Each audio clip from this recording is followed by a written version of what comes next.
देख रहे हैं महाराष्ट्र जनशक्ति न्यूज चैनल और मैं हूं आपके साथ नेहा खान। महायुति के लोकप्रिय हम सबके नेता आमदार प्रदीप जायसवाल ने पिछले 2.5 सालों में 500 करोड़ का काम किया। आज उन्होंने ये बात प्रेस कॉन्फ्रेंस लेकर बताई है। साथ ही में ये भी बताया है कि महायुति से उन्हें मध्य का टिकट दिया गया है। हम सब मिलकर फिर से एक बार उन्हें हमारा लोकप्रिय नेता बना सकते हैं।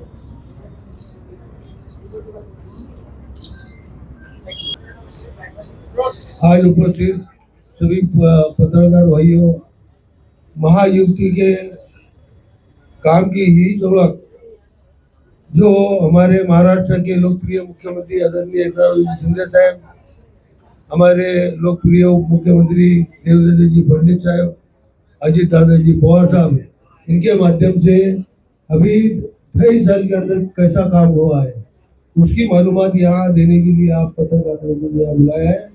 महाविकास आघाड़ी ने 2019 में तो 22 तक 1.9 क्षेत्र कोणता है, स्थिर किमती पर आधारित वास्तविक GSDP दर, उसके जगह पे महायुति ने 8.5 यानी 6.6 उन्होंने बढ़ाया है।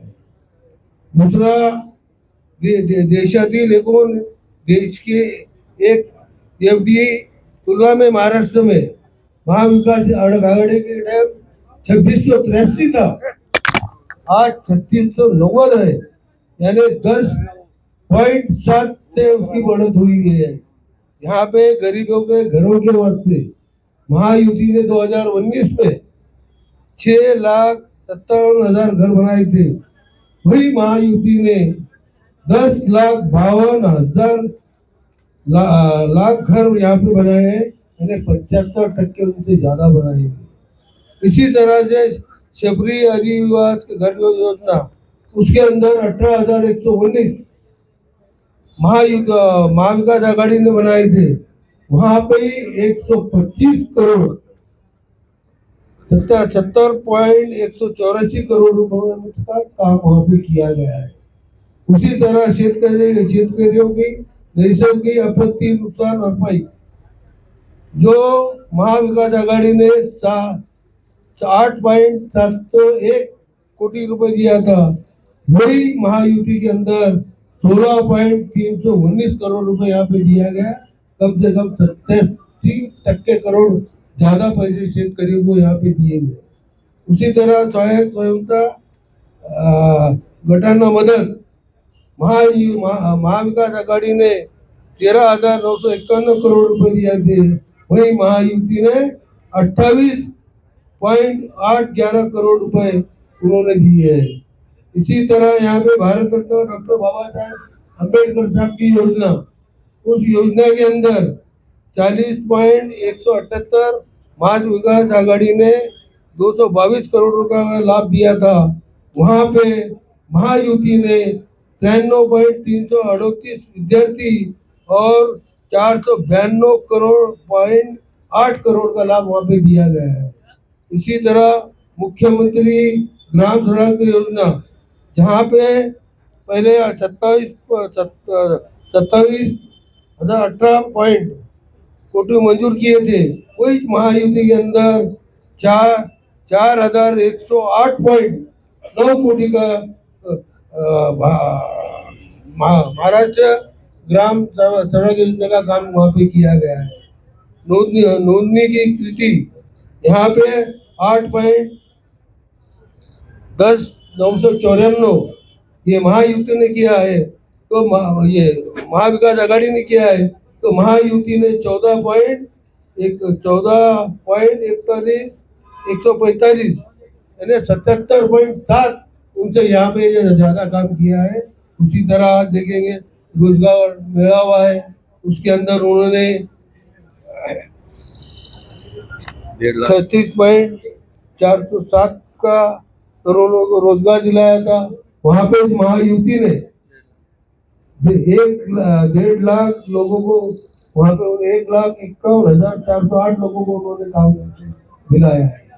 फर्स्ट फेज डिसेंबरला होईल आणि डिसेंबरला होईलच, त्याच्यात त्याला हेवी फाईन आहेत आणि ऑलरेडी त्याच्यावर कमिशनर आपला जी श्रीकांत साहेबांचं याच्यात बोलणं झालेलं आहे की फर्स्ट फेज डिसेंबरला सुरू होईल आणि मार्च पर्यंत ते रेग्युलर सगळ्यांना नळाला पाणी मिळेल. महाराष्ट्र की 60 ऐसी मस्जिदें हैं जो वक्फ बोर्ड के अंडर चलती है। 2010 के बाद इन इमाम और पेशमान की तनख्वाह बढ़ाई नहीं गई थी, लेकिन वक्फ बोर्ड के मेंबर है एडवोकेट एसआई हाशमी, इनकी कोशिशों के बाद इन सब की तनख्वाह में इजाफा हुआ है।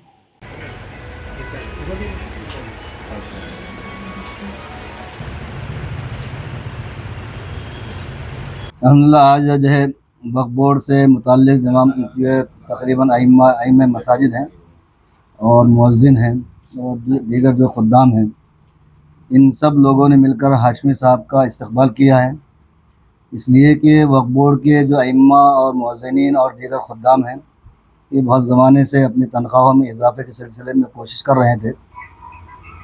12 कोशिशें हुई हैं और जो है बाकायदा जो मुलाकातें की गई, लेकिन अभी तक कोई उसके ऊपर फ़ैसला नहीं हो सका था, क्योंकि मौजूदा जो है चेयरमैन जनाब समीर कादी साहब से भी मुलाकात की गई और हाशमी साहब ने ख़ास तौर पर इस सिलसिले में जो कोशिशें की हैं, तो हम लोग जो है उनका शुक्रिया अदा करने के लिए और उनको मुबारकबाद देने के लिए कि उनके तवस्सुस से या उनके ज़रिए एक बहुत बड़ा काम हुआ है और आइम्मा की जो तनख्वाह में इजाफ़ा किया गया, इसलिए हम उनका जो इस्तक़बाल भी करते हैं और उनका शुक्रिया अदा करते हैं। अल्लाह से दुआ करते हैं कि अल्लाह ताला इनको मज़ीद जो है मुस्तक़बिल में फ्यूचर में अच्छे से अच्छे काम करने, वक्फ बोर्ड की जो है तो ज़्यादा खिदमत करने और औक़ाफ़ की प्रॉपर्टीज़ को बचाने और औक़ाफ़ की प्रॉपर्टीज़ को जो है तो सेव करने के लिए कोशिश करने की अल्लाह ताला इनको तौफ़ीक़ अता फरमाए। मैं जब वक्फ बोर्ड का मेंबर बना, तो मेंबर बनने के बाद में औरंगाबाद के जो उलमा थे, इमाम वगैरह पेशमाम थे,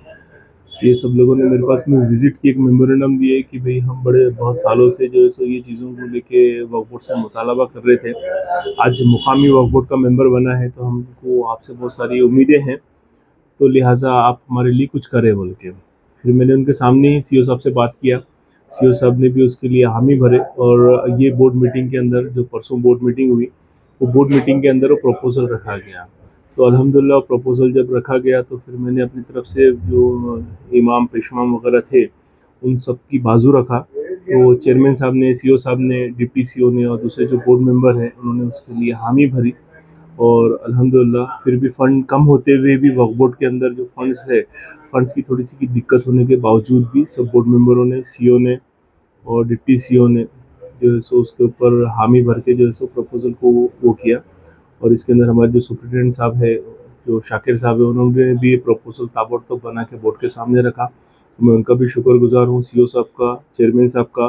चेयरमैन साहब ने भी इसके अंदर हामी भरी और उन्होंने भी अपना फर्स्ट रेडीनेस बताए और तो दीगर बोर्ड मेंबर्स ने भी जो है सो उसके लिए हामी भर के काम करके लिया। सालों से ये प्रॉब्लम था, पगार बढ़ नहीं रही थी, बढ़ी है, कितने % बढ़ी है और कितना उनको उलमाओं को उसका फायदा है?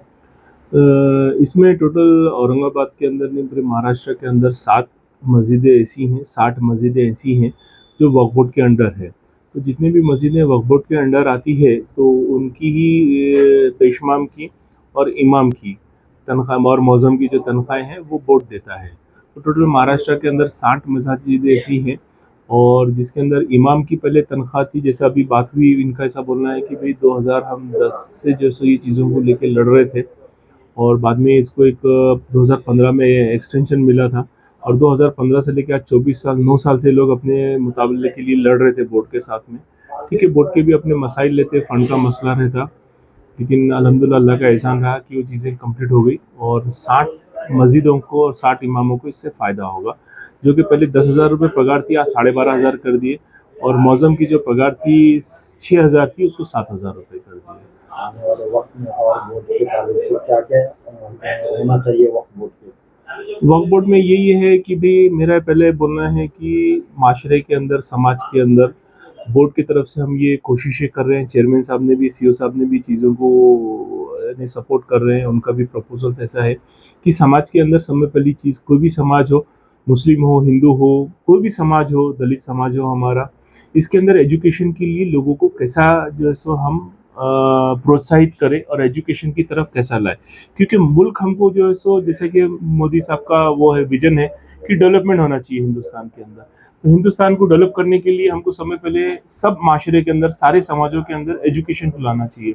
गवर्नमेंट भी एजुकेशन के लिए सपोर्ट कर रही, लेकिन लोग अपने तरफ से एजुकेशन की तरफ नहीं जा रहे। तो हमारा यही बोलना है कि समाज को भी, ये आपके माध्यम से मैं एक ही चीज़ बोलना चाह रहा हूँ कि अपने बच्चों को, कोई भी समाज का हो, हिंदू समाज हो, मुस्लिम समाज हो, दलित समाज हो या कोई और समाज हो, अपने बच्चों को एजुकेशन की तरफ खींचे, बच्चों को एजुकेशन की तरफ लाए, पढ़ाए उन्हें।